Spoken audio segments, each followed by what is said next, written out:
Hello అండి, అందరికీ నమస్తే. అందరూ బాగున్నారా? నేను బాగున్నాను. మీరు కూడా బాగుండాలని మనస్ఫూర్తిగా కోరుకుంటున్నా. ఈరోజు మన రెసిపీ నిమ్మకాయ పులిహోర అండి. నా స్టైల్లో ఎలా చేస్తానో చేసి చూసేయండి. అచ్చం గుళ్ళో ప్రసాదం టేస్ట్ లాగా చేస్తున్నానండి. ఒకసారి మీరు కూడా ట్రై చేయండి. ముందుగా స్టవ్ వెలిగించుకొని గిన్నె పెట్టుకొని అది కొంచెం వేడైన తర్వాత ఇలా కొన్ని పల్లీలు అలాగే కొన్ని మెంతులండి, తర్వాత కొంచెం జీలకర్ర వేసుకొని వీటిని మంచిగా వేయించుకోవాలండి. స్లోగా వేయించుకోవాలి సిమ్లో పెట్టి. మెంతులు కూడా కొన్ని వేసుకోవాలండి, లేదంటే చేదొస్తుంది. కొన్ని వేసుకున్న తర్వాత ఒకవేళ ఇష్టం ఉంటే ఆవాలు సపరేట్గా వేసుకొని కూడా వేయించుకోవచ్చండి. అలా కూడా బాగుంటుంది టేస్ట్. ఆ తర్వాత కొన్ని మినపప్పు అలాగే ఒక 4 ఎండుమిర్చి కూడా వేసుకొని ఇలా స్లోగా వేయించుకోవాలండి సిమ్లో పెట్టి. మినపప్పు వేసుకోవడం వల్ల టేస్ట్ బాగుంటుందండి. ఇది అన్నీ పౌడర్ చేసుకోవడానికి వేయించుకుంటున్నాము.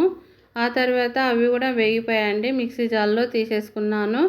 ఇప్పుడు ఇవి తాలింపు వేసుకుందామండి. పులిహోర తాలింపు వేసుకోవడానికి 2 స్పూన్ల ఆయిల్ వేసుకొని అది కొంచెం వేడైన తర్వాత ఇలా కొన్ని పల్లీలు వేసుకున్నాను.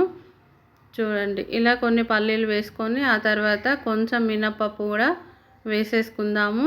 అలాగే కొంచెం పచ్చెనగపప్పు కూడా వేసుకోవాలండి. పులిహోరలో ఇవన్నీ కొంచెం ఎక్కువగా ఉంటేనే టేస్ట్ బాగుంటుందండి. లేదు పిల్లలు తినరు అని అనుకుంటే కొంచెం తక్కువ కూడా వేసుకోండి. ఆ తర్వాత ఆవాలు జీలకర్ర వేసుకొని అవి కొంచెం వేగిన తర్వాత ఒక 3 ఎండుమిర్చి అలాగే కొన్ని పచ్చిమిర్చి కూడా వేసుకొని ఇలా మంచిగా వేయించుకోవాలండి తాలింపు. ఇవి కొంచెం వేగిన తర్వాత మనం ఇందాక వేయించుకున్న పల్లీలు అవన్నీ కూడా చల్లగా అయిపోయాయండి. ఇప్పుడు మిక్సీ పట్టేసుకుందాము. ఆ తర్వాత ఇలా కొంచెం కల్లమాకు కూడా వేసుకొని మంచిగా కలుపుకోవాలి. ఆ తర్వాత ఇలా 1 స్పూన్ అల్లం వెల్లుల్లి పేస్ట్, కొంచెం అంతా 1 స్పూను పసుపు కూడా వేసుకోవాలండి. ఇలా పసుపు కూడా వేసుకొని ఆ తర్వాత వీటిని పచ్చివాసన పోయేంత వరకు మంచిగా వేయించుకుందాము. చూడండి, ఇలా వేయించుకోవాలండి. తర్వాత నేను ముందే అన్నంని మంచిగా ఇలా వండి పెట్టుకున్నానండి. ఆ తర్వాత అన్నం కూడా చల్లగా అయిపోయింది. ఇప్పుడు ఇందులో వేసి కలుపుకోవాలి. ఇలా అన్నం అంతా వేసుకున్న తర్వాత దీంట్లో ఒక 2 స్పూన్ల సాల్ట్ వేసుకోవాలండి. అన్నానికి సరిపడా సాల్ట్ వేసుకొని మనం ఇందాక వేయించుకొని మిక్సీ పట్టుకున్న పౌడర్ని కూడా వేసుకొని నేను ఇక్కడ 1.5 చెక్క నిమ్మకాయలు పిండుకుంటున్నానండి. చూడండి, ఇలా నిమ్మకాయలన్నీ కూడా పిండేసుకున్న తర్వాత ఒక 3 నిమ్మకాయలు అంటే ముక్కలు కోసిన తర్వాత 3 అండి, వాటిని మంచిగా కోసి అలాగా పిండుకొని కలుపుకోవాలండి.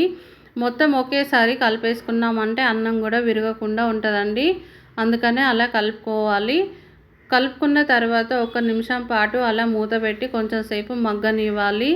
చూసారు కదా, నిమ్మకాయ పులిహోర రెడీ అండి. మరొక వీడియోలో మళ్ళీ కలుద్దాం. అంతవరకు సెలవు.